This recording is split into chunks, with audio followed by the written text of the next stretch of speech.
पंजाब में पीपीए नून लीग में इख्तिलाफ़ात वधी विया। पंजाब की 13 यूनिवर्सिटीज़ में वाइस चांसलर्स की मुक़ररी वारे मामले ते पीपीजे गवर्नर सरदार सलीम हैदर और नून लीग की वज़ीर आला मरियम नवाज़ में इख्तिलाफ़ात वधी विया। गवर्नर हाउस के ज़रियनि मूजिब गवर्नर पंजाब वीसीज़ की मुक़ररी जूं सिफ़ारिशूं रद्द कंदे खेनि वापसि मोकिले छॾियो। वरी वज़ीर की मंज़ूरी सां 13 मां 7 वीसीज़ के मुक़रर कयो वियो। ज़रियनि जो चवणु आहे त 7 यूनिवर्सिटियुनि जा वाइस चांसलर गवर्नर की मुक़ररी खां सवाइ मंज़ूरी खां सवाइ मुक़रर कया विया।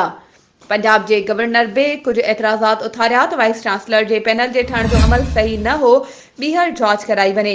गवर्नर हाउस के ज़रियनि जो चवणु आहे त पैनल वॾो वज़ीर मोकिले सघे थो, सिलेक्शन नथी करे सघे। वाइस चांसलर की मुक़ररी जो इख्तियार गवर्नर वटि आहे। ॿिए तरफ़ वज़ीर आला हाउस के ज़रियनि जो चवणु आहे त वाइस चांसलर के पैनल ठाहिण में शफ़ाफ़ियत हुई, वीसी जे चूंड काबीना की मंज़ूरी खां पोइ कई वई। ज़रियनि ॿुधायो आहे त गवर्नर जो कमु रुगो दस्तख़त करणु आहे, हू समरी वापसि नथो मोकिले सघे। वाइस चांसलर की मुक़ररी कानून मूजिब वॾे वज़ीर की मंज़ूरी सां थी आहे। वधीक ख़बरुनि ऐं अपडेट्स जे लाइ असांजे चैनल खे सब्सक्राइब कयो ऐं हा, बेल आइकन खे प्रेस करणु न विसारिजो त जीअं असांजी हर नई अचण वारी वीडियो तव्हां ताईं पहुची।